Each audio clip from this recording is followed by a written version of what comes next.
The gavel cracked like a gunshot in the stale air of the probate courtroom, and my world splintered into shards of ink and lies. To Liam Hargrove, the lawyer intoned, his voice slicing through the hush, I leave not just the remnants of my fortune, but the truth your parents buried deeper than my bones. My mother's gasp echoed off the oak panels, a sound more animal than human, as the will unfurled its venom. $1.2 million siphoned for care that was nothing but a slow starvation of dignity. I was 28, standing there in that fluorescent-lit chamber in downtown Chicago, the windy city's relentless November drizzle smearing the windows like tears I couldn't yet shed. My name's Liam, and for as long as I could remember, Grandpa Ellis had been the anchor in our fractured family sea. He wasn't blood to my parents, my mom's dad, sure, but to them he was a relic from a Depression-era past they tolerated only for the roof over their heads. Born in the Rust Belt hollows of Gary, Indiana, he'd clawed his way to a modest steel mill fortune, the kind that bought a brownstone in Hyde Park and a lifetime of quiet generosities. But generosity? That word curdled in my mouth now, watching Dad's knuckles whiten on the armrest, his lawyerly facade cracking like cheap veneer. It started 6 months earlier, in the feverish haze of a July heatwave that turned our family gatherings into sweat-soaked interrogations. Grandpa had been fading fast, Alzheimer's gnawing at his edges like rust on rebar. Mom and Dad, ever the opportunists, swooped in with their care plan. We've got this, Liam. Mom had cooed over the phone from their McMansion in Naperville, her voice syrupy with that Midwestern politeness that masked a shark's grin. Your job in the city keeps you busy. Let us handle Dad. We're family, after all. Family. The word tasted like ash even then, because I'd seen the ledgers they hid. $1.2 million from Grandpa's trust, funneled into home health aides that never showed, renovations to his cramped apartment that amounted to a new Porsche in their driveway.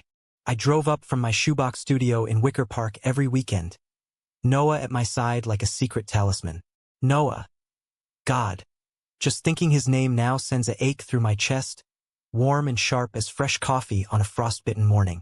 We met 2 years back at a queer poetry slam in Boys Town, him reciting Whitman under strings of rainbow lights, his voice a gravelly baritone that hooked into my ribs and pulled. Tall, with that effortless black Irish build, broad shoulders from hauling crates at the indie bookstore where he worked, freckles dusting his nose like stars on a midnight sky. His eyes, hazel flecked with gold, saw through my armor from the jump. You're carrying more than just that backpack, poet? He'd whispered after my reading, his hand brushing mine in a way that wasn't accidental. By dawn, we'd tumbled into my bed, not for the heat of bodies, though that came later, tender and unhurried, but for the poetry of souls finally speaking the same verse. Our love was the quiet rebellion in a life scripted by expectation. Mom and Dad knew, of course. A phase, Dad had grunted at Thanksgiving last year, carving the turkey with surgical precision. Find a nice girl, Liam.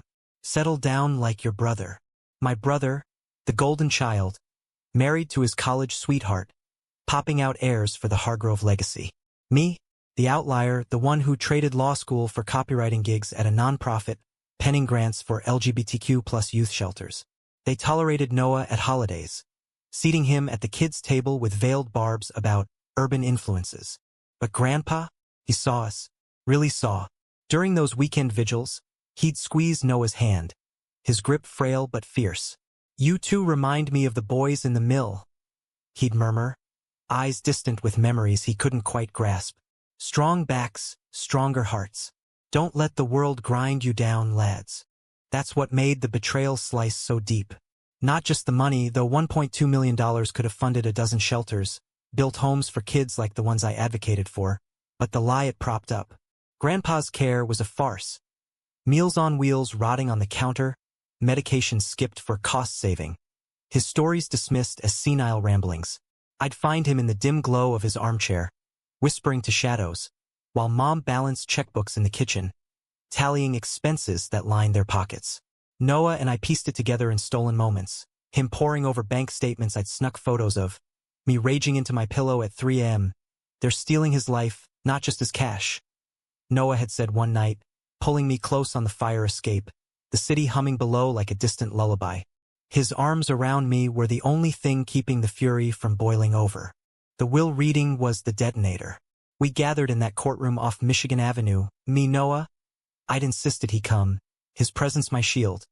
Mom and Dad in their pressed linens, my brother fidgeting with his phone. The lawyer, Mr. Kessler, a wiry man with a voice like rustling newsprint, cleared his throat and began. Assets inventoried. The brownstone, the mill pension remnants, a modest stock portfolio. Then the kicker, the $1.2 million trust, depleted.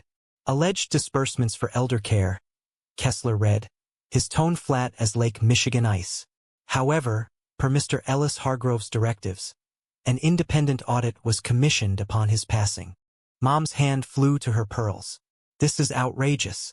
We sacrificed. Sacrificed. I shot back, my voice cracking the room's tension like thunder. Noah's fingers laced through mine under the table. A silent anchor. I'd rehearsed this in my head 1,000 times, but the words tasted like bile. You mean the yacht club dues? The spa retreats for your stress? Grandpa called me last month. Lucid for once, begging for water because the aide forgot to fill his pitcher. Dad leaned forward, eyes narrowing. Watch your tone, son. This is grief talking. Your grandfather was confused. Confused, Kessler interjected, sliding a folder across the polished wood. Mr. Hargrove was many things, but confused was not one when he drafted this codicil. He opened it, and there it was. Grandpa's spidery script, notarized months before the fog fully claimed him. Confessions poured out like rain in a gutter. Receipts forged, transfers to offshore accounts, even a damning email chain where Mom plotted to accelerate his decline for quicker access. But the real gut punch? The secrets they couldn't hide. To Liam and Noah, Grandpa had written, "You are the sons I always hoped for, in a world that tried to beat the light out of men like us.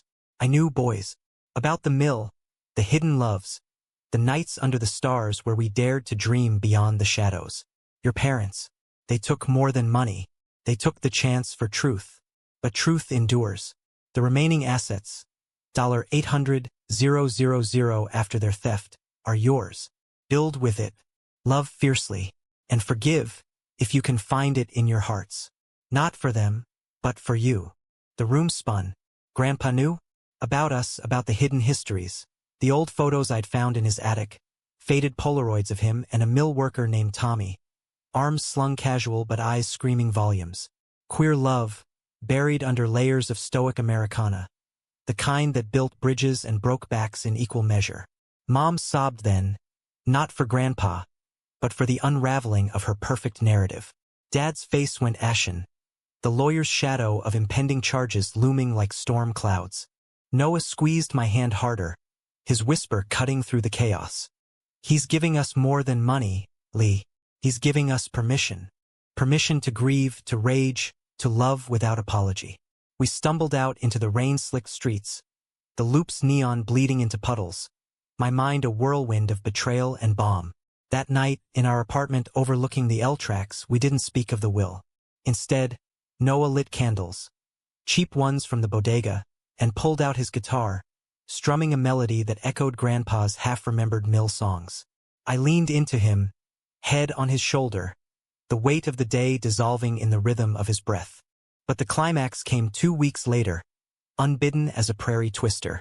Mom called at midnight, her voice a slurry of wine and desperation. "Come home, Liam. We need to talk. About family."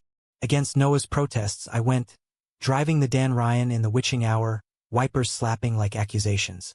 Their McMansion glowed accusatory in the suburb's sterile dark, the Porsche squat in the drive like a guilty confession. Inside, they waited, Mom with a bottle of Merlot, Dad pacing like a caged wolf. "We didn't mean..." Mom started, but Dad cut her off, thrusting a check at me. $1.2 million, scribbled hasty. "Take it.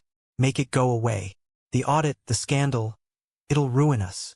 I laughed, a hollow bark that echoed off the vaulted ceilings. "Ruin you? Like you ruined him? Starved him of kindness while you feasted on his trust. He was a burden." Dad exploded, his facade shattering. "A drunk, a fairy from the old days whispering his perversions to you and that friend of yours. We saved you from that life." The word hung there, ugly as exposed wiring. Fairy. Pervert. The slurs Grandpa must have endured in those mill shadows, the ones he'd shielded me from until now. Fury crested, hot and biblical. "You don't get it," I said, voice steady for the first time. "Grandpa wasn't the burden. Your hate was. He loved Tommy, loved us, loved in a world that called it sin. And you? You stole to buy silence, but secrets like that, they echo." Mom crumpled, reaching for me. "Liam, please. We're your parents." "Parents protect," I whispered, backing toward the door. "They don't devour."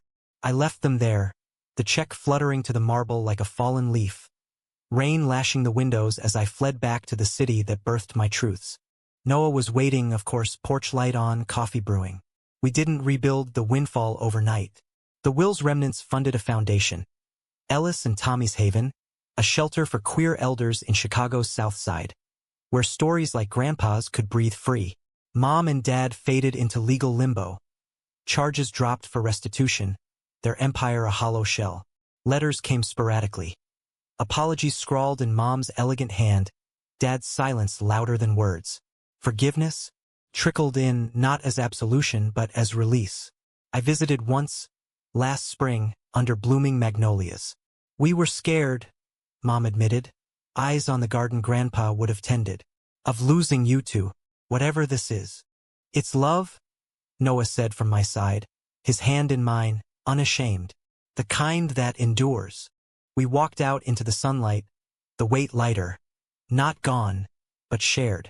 Grandpa's will hadn't just exposed their secrets. It unearthed mine, ours.